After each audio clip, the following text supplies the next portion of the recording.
Earth, the only life-sustaining planet in our solar system. Yet throughout its history, our world has been a planetary punching bag.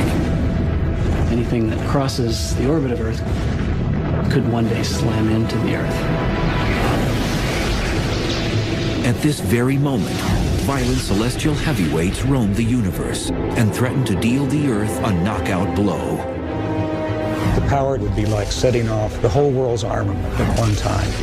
It would be like standing next to Hiroshima all over the world.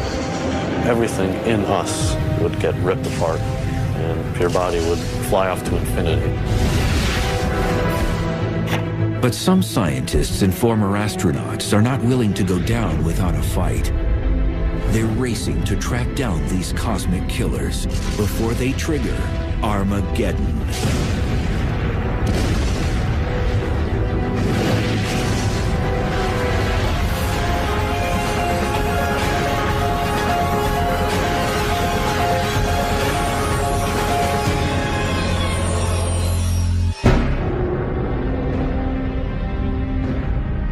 Earth shimmers like a sapphire jewel in our solar system. We go about our days unaware that in the far reaches of space, trouble could be headed our way.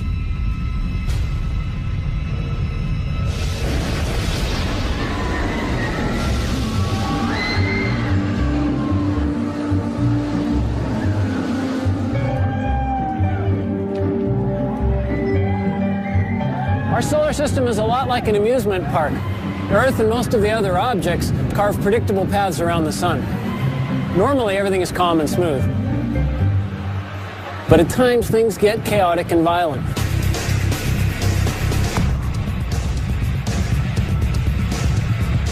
Earth can be slammed by space rocks, zapped by deadly space weather, jolted, jostled, and threatened by the object's energy and forces of the cosmos. The Earth is on a cosmic thrill ride, one that often involves extreme danger. When you're moving fast and on a predetermined path, you hope nothing crosses it because there's nothing you can do. Nicaraguan border goes right down along. Former astronaut Rusty Schweickart knows firsthand how dangerous celestial objects can be. In 1969, he piloted the lunar module during the Apollo 9 mission. Now, Schweickart is ready for more than a cruise through the cosmos. He's sounding alarms about the dangers of one particular asteroid named Apophis, which got too close for comfort in 2004. It immediately got everybody's attention because the probability of impact was quite high. In fact, it was higher than any impact probability that we had ever seen up until that time. And Schweickart has a terrifying real-life example of just how damaging an impact from an asteroid even smaller than Apophis could be.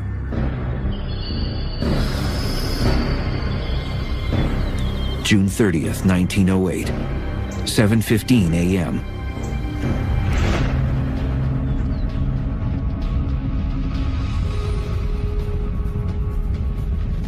An object half the size of a football field plunged down from space at around 34,000 miles per hour and produced a stream of fiery gas behind it. Within minutes, the fireball entered our atmosphere and violently exploded above Siberia's Tunguska forest.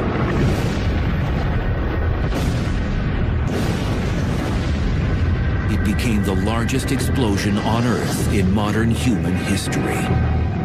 The blast sparked heat waves, which torched 80 million trees in an area over half the size of Rhode Island. Fortunately, no one died as a direct result of the explosion, because it was in a thinly populated area.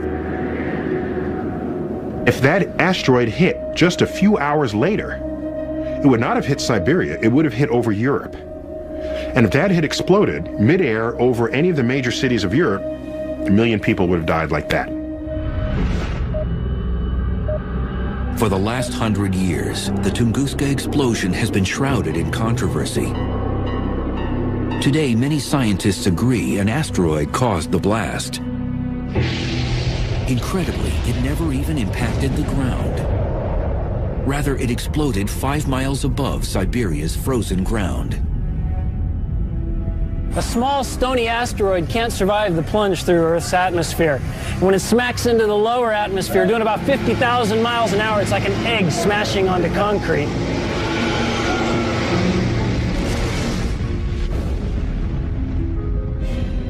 The blast over Siberia released energy equivalent to 15 megatons of TNT, 1,000 times greater than Hiroshima.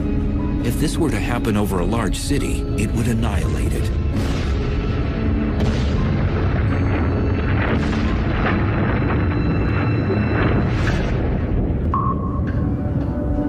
Scientists call these trespassers near-Earth objects, or NEOs. They're asteroids and comets, which are leftovers from the formation of the planets. Comets move in the Oort cloud and the Kuiper belt, which is beyond the planet Neptune. Asteroids travel in a band between Jupiter and Mars, but their orbital trip isn't always routine. Most of the asteroids orbit in a neat belt between Mars and Jupiter, and we don't worry much about those. But when one gets away and all that mass and energy is headed towards Earth, that's when the astronomers start to worry. Oftentimes, these cosmic remnants get bumped out of their orbit and head on a collision course with Earth. Our planet's thick atmosphere vaporizes the vast majority of them.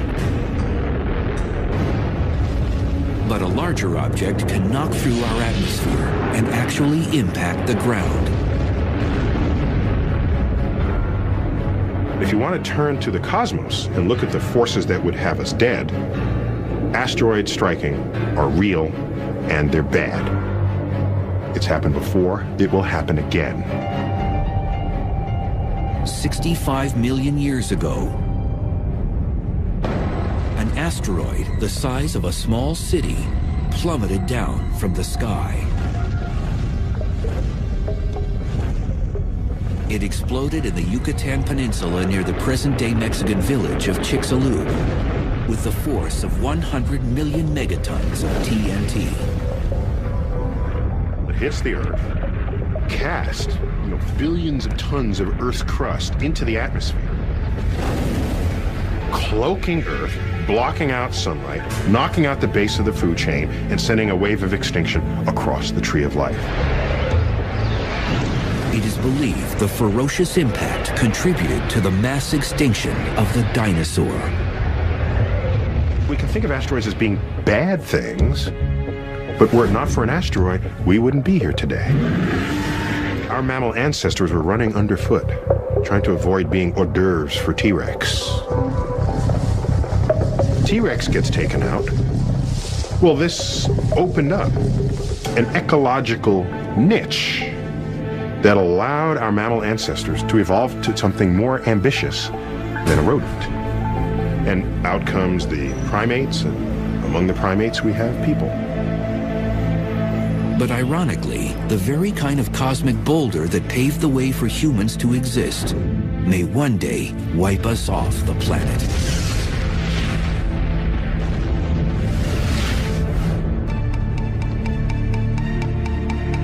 In 1998, Congress urged NASA to detect all the near-Earth objects over a half-mile in diameter or more. And what they found was unsettling. Over 850 NEOs in our vicinity. These asteroids are our closest and most dangerous neighbors in the solar system.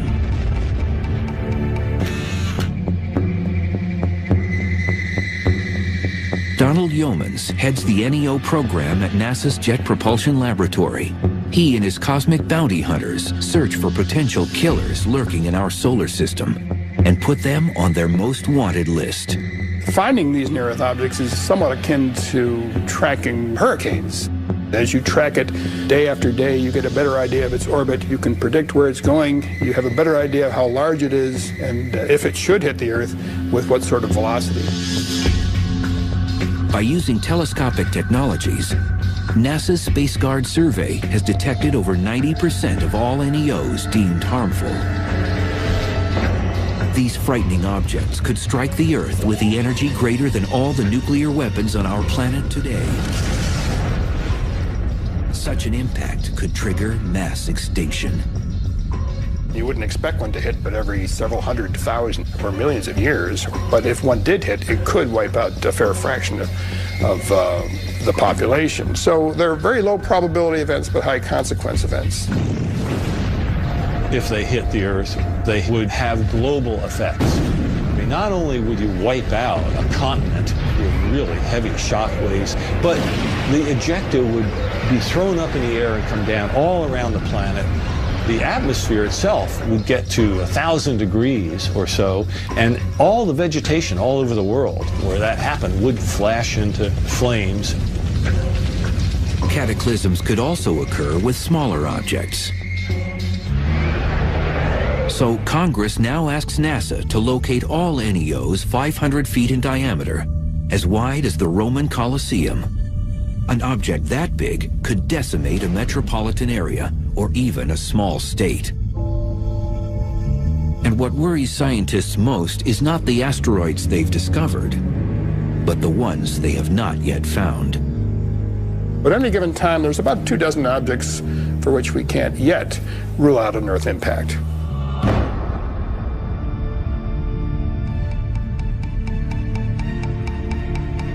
Former astronaut Schweikert has taken the threat of NEOs one step further.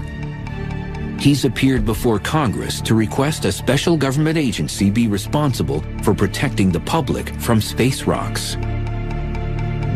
Today, we have the technology to stop near-Earth objects from impacting the Earth for the rest of history. I mean, we can literally now begin to reshape the local solar system so that our survival is enhanced. The question is, will we? Or will we go the way of the dinosaurs?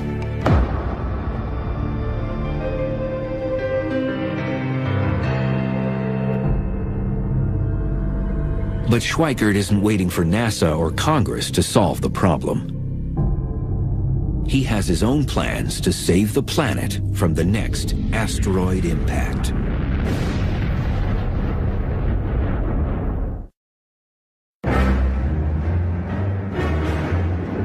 It's hard to believe the Earth has survived over 4.5 billion years, because since its infancy, the planet has taken a beating.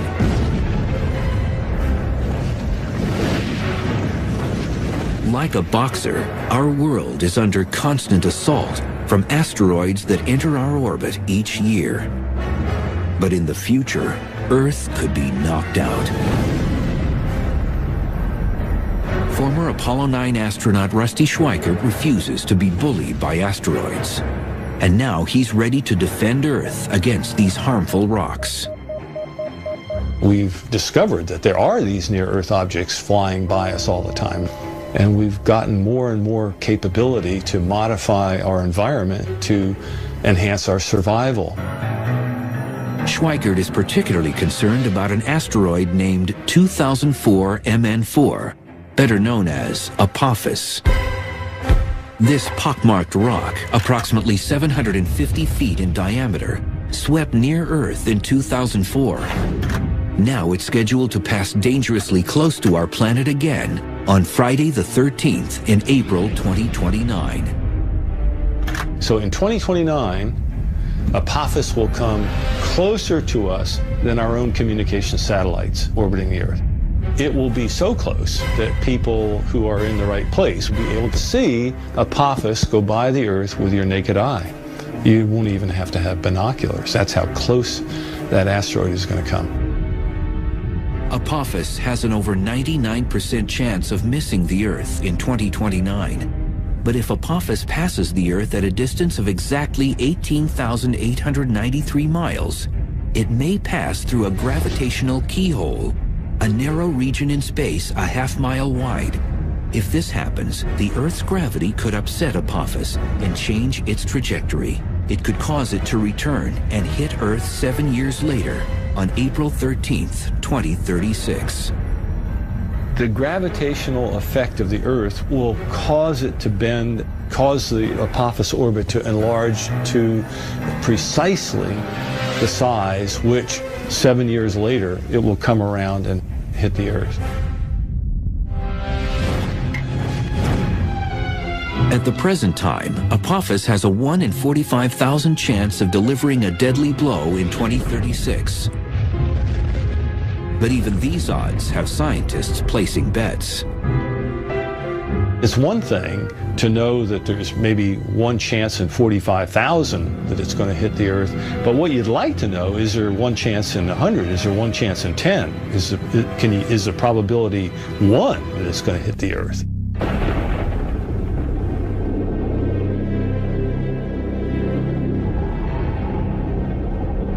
Schweikert believes we must regard Apophis as we would any natural disaster. He's even mapped out where Apophis might strike. You have the date of the impact, the time of the impact, the orbital inclination, and you can make a map. And what that map shows is what I have called a path of risk that goes all the way across the planet. And I look at this and I see a high probability of impact and I say, whoa, you know, where might it hit?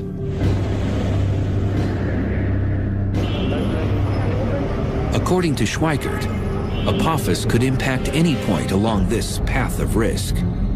It begins in western Siberia, cuts across and down the Pacific Ocean near California. Then it traverses Central America and finishes in Western Africa. Schweikert proposes a chilling scenario of where Apophis might strike. The asteroid could land in the Pacific Ocean off the coast of California with the force of over 1 million megatons of TNT. Such an impact would create a 5-mile wide, 9,000-foot deep crater in the water, which would unleash tsunamis. Relentless 50-foot waves would pound the coastline, resulting in unimaginable human loss. An asteroid that's 1,000 feet in diameter, having it hit in the ocean is not a good deal. Hundreds of billions of dollars of damage from something like that. Scientists are presently working on technologies to preempt such a cosmic strike. One idea involves blowing up an asteroid. But some feel this could compound the problem, sending several chunks of the asteroid in our direction instead of just one. Consequently, Schweikert's new mission is to change the orbit of asteroids that could impact Earth. What you want to do is basically change the asteroid's orbit very, very slightly. It changes velocity by a 10,000th of a mile per hour so that it will miss the Earth instead of hitting it. Rusty's colleagues have drafted conceptual designs of spacecraft that could deflect asteroids, particularly Apophis. One would tow harmful asteroids away from Earth. But instead of lassoing the rock like a bull in a rodeo, the tractor will hover in front of it and use gravity as a tow line. If you park in front of an asteroid for a long enough period of time and you stay close enough to it but not touching it, you're going to increase its velocity. Or if you park behind it while it's moving along, you're going to slow it down very slightly. We can change the orbit of an asteroid if we know about it far enough ahead of time. Although a space probe has landed on an asteroid in the past, the most challenging idea is launching a manned mission.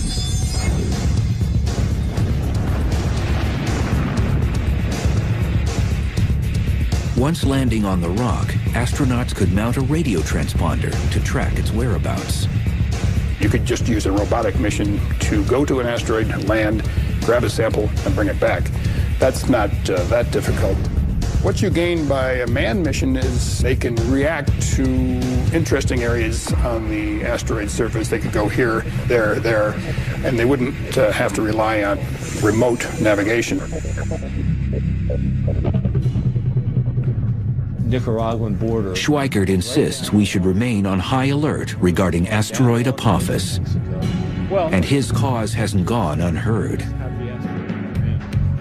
Now the United Nations plans to draft a treaty which will include who will be responsible for deflecting killer asteroids.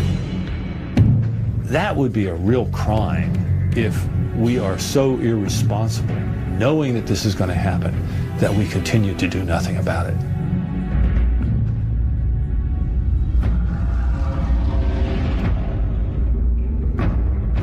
But asteroids and comets are not the only deep space threats. Earth has had its ups, and Earth has had its downs. We never know what's going to be around the next corner, and a lot of it is bad. In far-off galaxies, galactic invaders are at work, itching to end life on the planet as we know it. 3 times daily, a strange flash pulsates across our sky. It's hundreds of times more powerful than the world's total nuclear armament, but it's not man-made. And if one happens close enough to Earth, it could end life on our planet.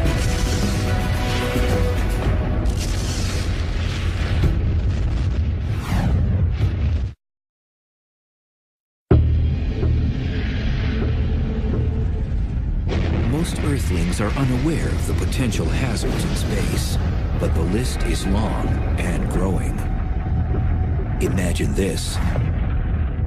Within our own galaxy, the Milky Way, a massive star explodes, sending a lethal burst of energy rocketing toward our planet.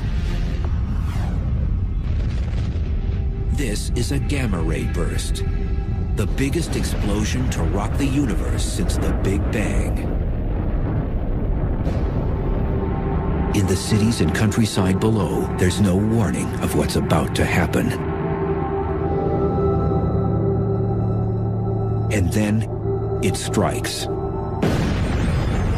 It would be equivalent to standing 1 mile away from Hiroshima, any place on the Earth. The potent radiation cooks the upper atmosphere. Our ozone layer roasts. Across the hemisphere, human beings burn to death from radiation 100 times the fatal dose. The disappearing ozone layer causes increased temperatures around the world, triggering cyclones, tsunamis, and hurricanes. Most life on the surfaces of land and water incinerates. This may seem like science fiction, but it could happen if a gamma-ray burst hit Earth from 100 light years away. Gamma-ray bursts are the brightest explosions in the universe. Because they're so far away and yet still so brilliant, they must involve an enormous amount of power. As much energy as the sun will emit in its entire 10 billion year lifetime.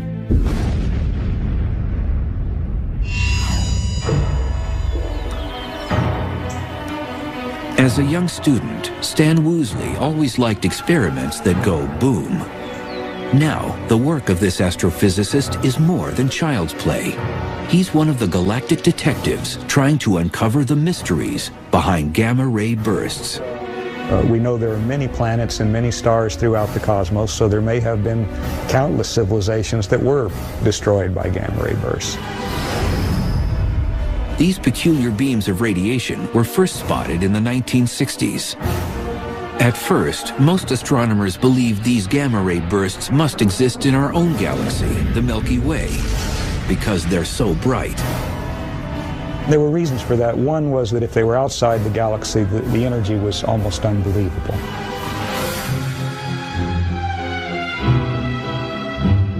But at the time, even the most powerful telescopes couldn't determine their location and distance, because the bursts lasted for a few seconds, then disappeared. But then astronomers wondered, what about their afterglow?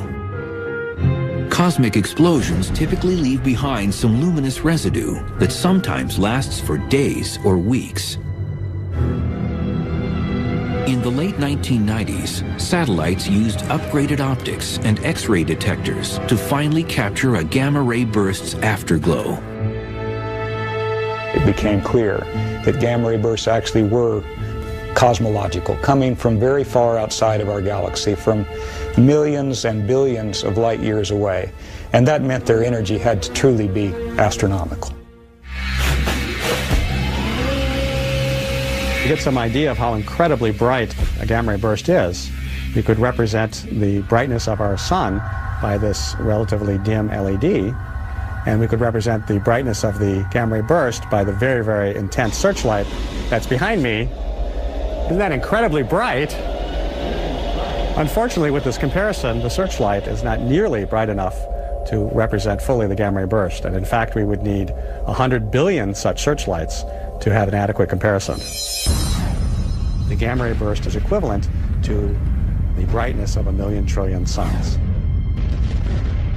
These massive bursts could decimate Earth. But what causes them? We are quite convinced that the common gamma-ray burst comes from the death of a massive star, at least 10 times the mass of the Sun. And such stars are quite rare, by the way. Woolsey masterminded a groundbreaking model of how gamma-ray bursts may be created. When an extremely massive star dies, it collapses into a black hole. Black holes are created when a collection of matter collapses to such a high density that light itself cannot escape. But Woolsey proposes that some of the star resists getting sucked into the center of the black hole. As a result, a high-speed spinning disk of matter forms around it.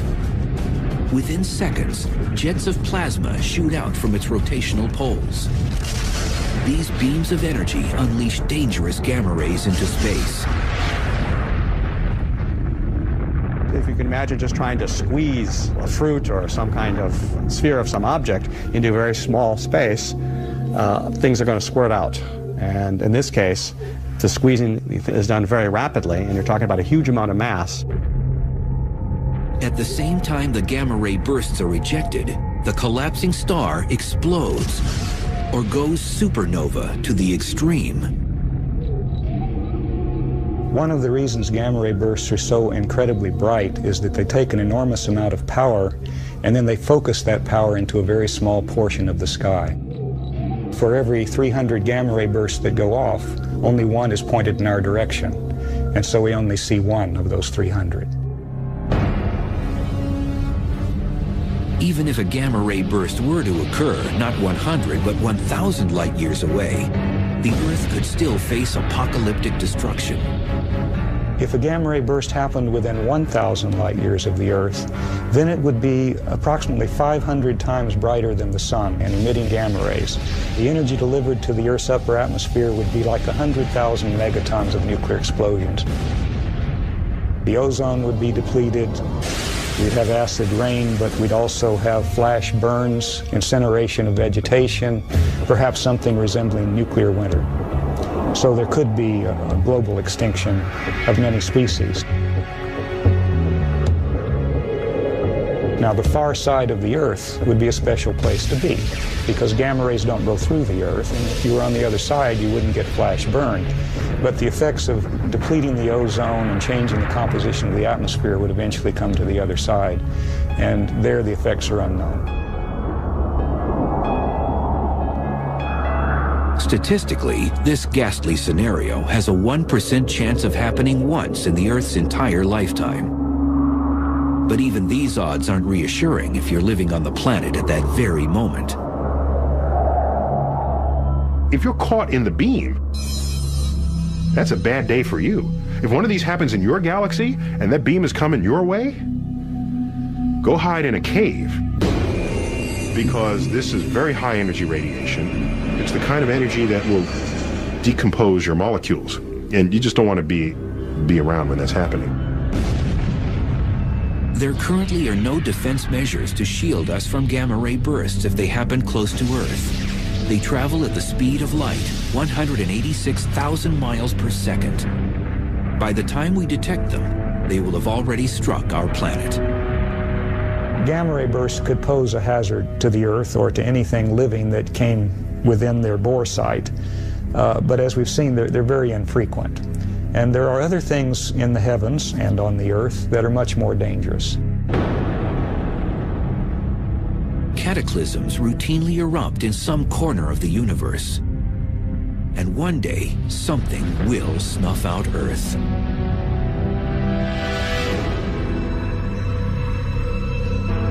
Most of the time, our ride around the sun is gentle and uneventful like this Ferris wheel. And as long as nothing gets in our way, we could go on like this for millions of years. But sooner or later, we know that this smooth ride will come to an end. We just don't know when. Sadly, our planet's ultimate demise will probably come from the very thing that provides us life.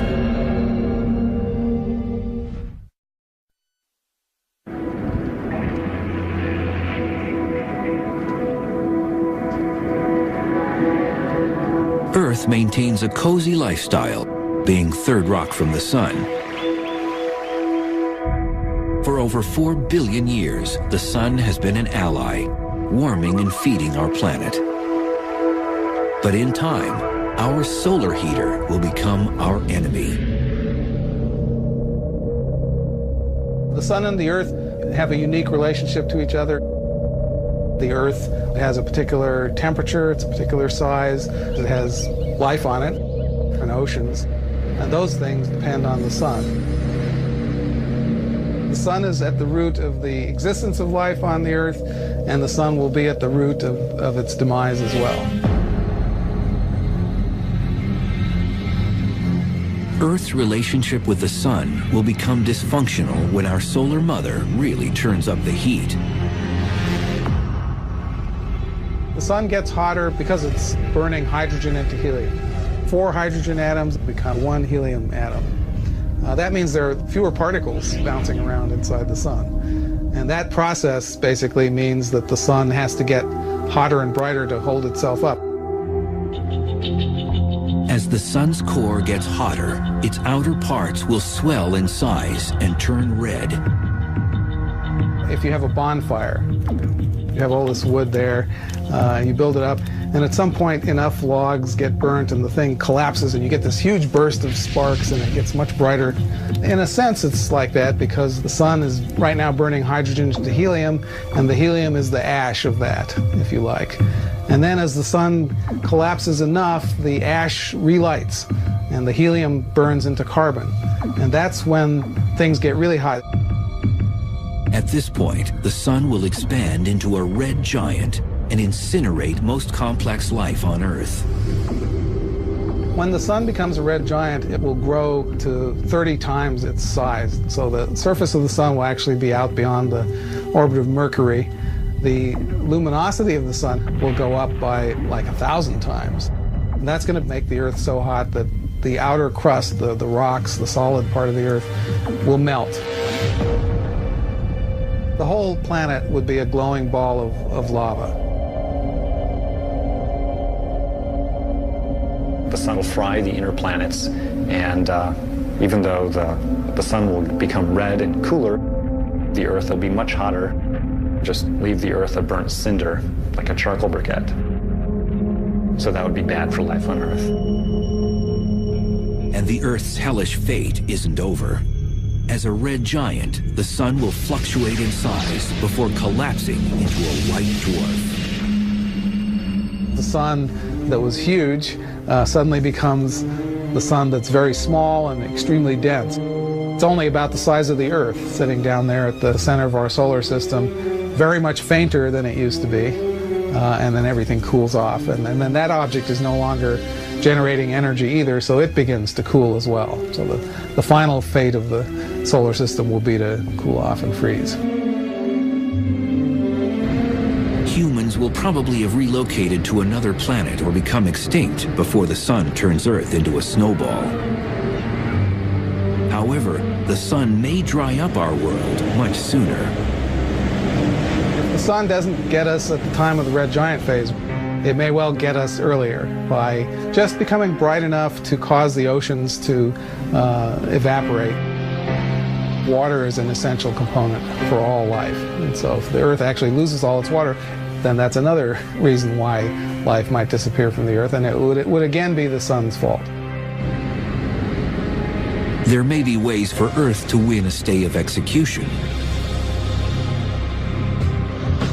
As the sun is swelling, it also begins to lose mass much more rapidly than it's losing it now. And of course, if it's getting less massive, it has less of a hold on the Earth will move further out into a larger orbit. And so it's kind of a race between the growing sun and the growing heat from the sun and the Earth actually moving, a little bit away from that fire that's getting too hot.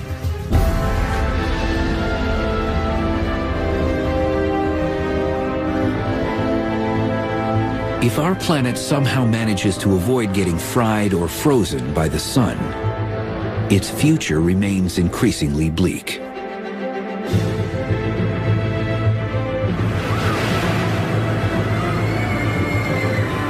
This place is full of adventure. Rides that put your stomach up into your throat, things that collide, scary stuff. It's a lot like riding around the sun on planet Earth. But when Earth gets smacked or when things start to come apart, the ride could really be over.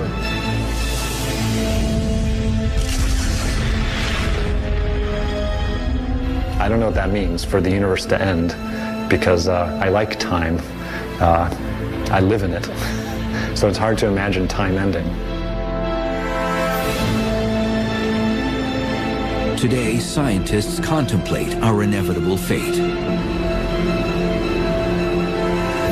In the distant future, the Earth and the entire universe may face the ultimate cosmic monster.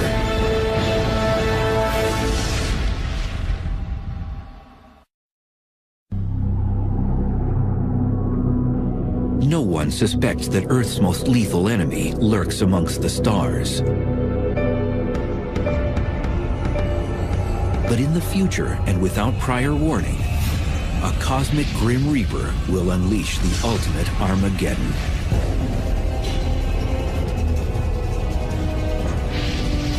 The dark villain will stretch apart the universe. Galaxies themselves will split apart. Stars and planets will tear to shreds. The ultimate apocalyptic event is being called the Big Rip. And when it begins, it won't stop until every atom and nuclei in the universe are mincemeat.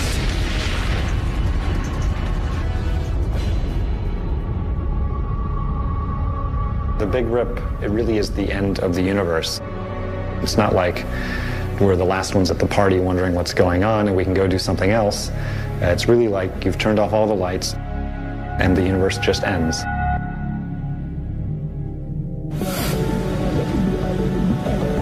Innovative physicists Robert Caldwell and Mark Kamienowski proposed the notion of the Big Rip, a grim hypothesis about the final fate of the universe. We used to think that the universe, which is currently expanding, could reach a point of maximum expansion. The Big Rip is the idea that the expansion will not only continue and accelerate, but rip everything apart as it does so. Caldwell and Kamienowski calculated that the universe is expanding at an alarming and increasing pace, and that something is sucking everything outward like a vacuum.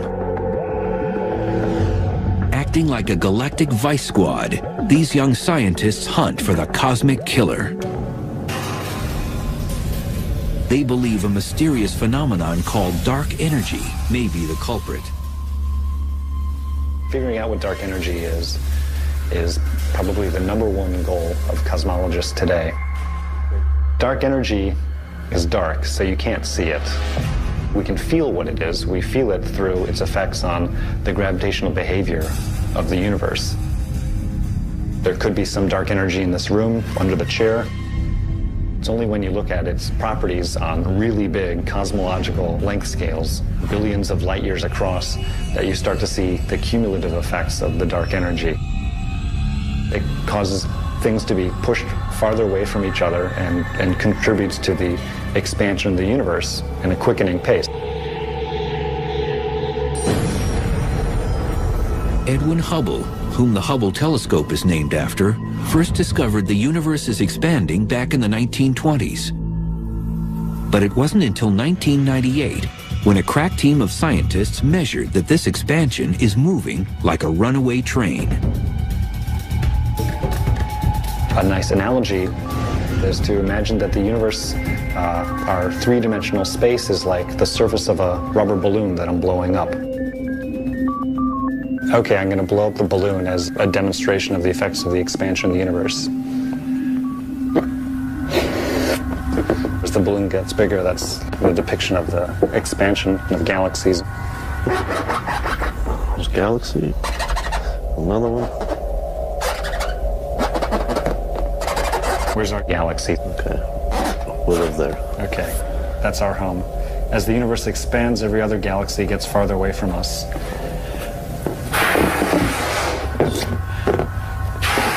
In ordinary expansion, each galaxy stays the same size. But if you have super accelerated expansion, then the galaxies themselves can each expand, which is sort of what's happened here. If I could blow it up fast enough to depict a big rip, then the balloon would explode. That's like space-time not being able to take it and coming to an end. So instead, we'll just pop a hole in the balloon. That's the big rip. According to Caldwell and Kamienowski, the universe has no hope of surviving the Big Rip. They've even come up with a countdown to this apocalyptic event. The Big Rip kind of rolls up its sleeves and progressively takes apart the universe layer by layer, working from the outside in, going from the largest scales to the smallest scales. 1 billion years to pull apart clusters of galaxies, then hundreds of millions of years to pull apart galaxies themselves, and then down to the size of a solar system, we're talking hundreds of thousands of years, and then to tear apart the Earth itself would take less than an hour. It's kind of interesting to think about what that would look like. If I'm in my protective capsule watching things happen, I would see this wall of darkness that starts coming towards us. I would no longer, at that point, be able to see any stars. The Earth, layer by layer, will be peeled off and ejected away. Everything in us, the molecules that hold us together, would get ripped apart, and every atom that makes up your body would fly off to infinity in a very short period of time. Fortunately, mankind doesn't need to lose sleep over the Big Rip. Caldwell and Kamienowski estimate that it will climax 50 billion years from now, when the universe is over 3 times its current age. What's really fun for us is to try to figure out whether this is actually what's going to happen, to paint the science fiction scenario of what might happen and to think what might happen to us.